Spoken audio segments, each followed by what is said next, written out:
We now know the nominees for the men's and women's forwards for Team of the Year. In today's video, we're going to go through the nominees, I'm going to give you my predictions, and then I'm going to show you exactly how I'm preparing for Team of the Year. Now, in case you didn't know, the men's and women's defense and goalies both came out yesterday, and I have a video going through all of that stuff and all the information you need to know about Team of the Year. But just in case you missed it, Team of the Year will start next Friday at 1 p.m. Eastern. Week 1 of Team of the Year is going to be the forwards for both the men and the women, and then Week 2 will be the goalies and defense for both the men and the women. And a super quick side note, I will be live next Friday at 1 p.m. Eastern doing the biggest pack opening I've done here in NHL 25, trying to pull the Team of the Year. Without further ado, let's go ahead and get into your Team of the Year nominees for the forwards. Starting us off with the men, we have Connor McDavid, Nathan MacKinnon, Leon Draisaitl, Nikita Kucherov, Artemi Panarin, Kirill Kaprizov, and Matthew Tkachuk. 3 of these players are going to win Team of the Year and get that special card in Hockey Ultimate Team. And just like last year, it is not position locked. So 3 centers can win, 3 wingers can win, it doesn't matter. Now, before diving into who I think is going to win, there's a few things we need to remember. EA is looking from January 1st to December 31st, and that's including playoffs. So anything that happened from October of the previous season to December is not going to count towards this. And anything that's happened since January 1st to now is not going to count towards this. Connor McDavid seems like an obvious lock for Team of the Year, no? He had the most points last year. It just makes the most sense. So Connor McDavid is pick number 1. Nathan MacKinnon has 157, Leon Draisaitl 153, Nikita Kucherov 144. Mikko Rantanen's not even a nominee, but I feel like everyone's just going to look at the top 3 scorers and say, yeah, they are going to get it, which probably makes the most sense, right? You take a look at the list, you go McDavid, MacKinnon, Draisaitl, and we're done.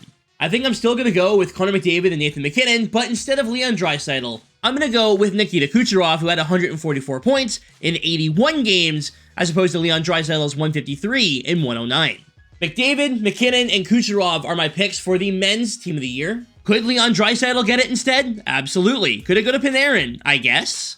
Kaprizov had 56 goals in 75 games. That's ridiculous. Realistically, there's a reason for every one of these players to probably get it. I mean, Tkachuk won the Stanley Cup, right? Maybe EA says, hey, let's just do Tkachuk again. Why not?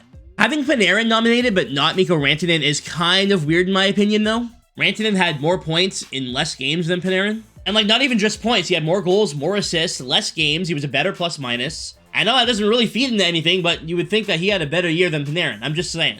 So yes, for the men's Team of the Year, I am going to go Connor McDavid, Nathan MacKinnon, and Nikita Kucherov as my 3 picks. Let's move on to the women. The nominees for the women's Team of the Year for forwards are Natalie Spooner, MPP, Sarah Nurse, Alex Carpenter, Emma Malte, Taylor Heise, and Brianne Jenner.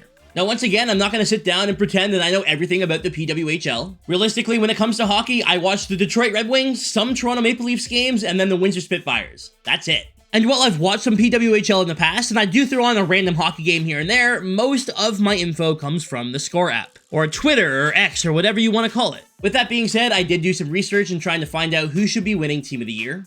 Natalie Spooner led the way with the most goals and most points in the entire season last year. It'd be really hard to leave her off the Team of the Year, so she's going to get spot number 1. When taking a look at the players that are nominated, well, almost no one here besides Taylor Heise had any points in the playoffs, which is really strange, so I'm going to go with Taylor as my 2nd pick. And then lastly, I'm going to go with Alex Carpenter. She had 23 points in 24 games last season, and then at the beginning of this year's PWHL season, she played 6 games before the end of 2024, and she had 8 points. So she's going to be my 3rd pick for the women's forwards for Team of the Year. Natalie Spooner, Taylor Heise, and Alex Carpenter. So there you go, the nominees and my predictions for Team of the Year. Now let me go ahead and show you how I'm preparing for Team of the Year. And it might surprise you, but I'm not. I am not using my coins on any tradable players. Any cards that I get recently, I'm just putting back up on the auction house and getting as many coins as possible. My plan for Team of the Year is just to do a giant pack opening. I'm going to save up all the collectibles that I can from the 2000 event and the XP collectibles. I'm going to do all the objectives that I can, and I'm going to get as many packs as humanly possible for next Friday.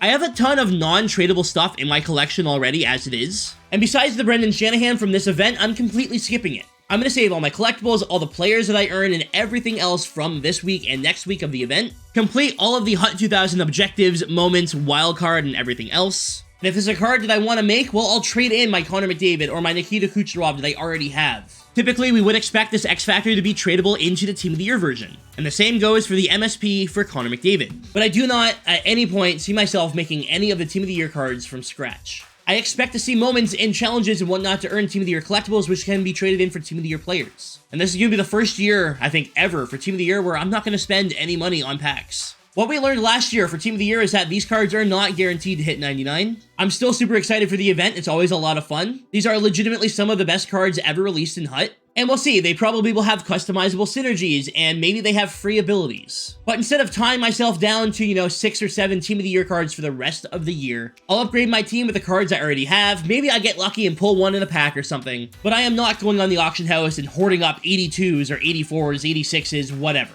Personally, in the end, I don't think it's going to end up being worth it.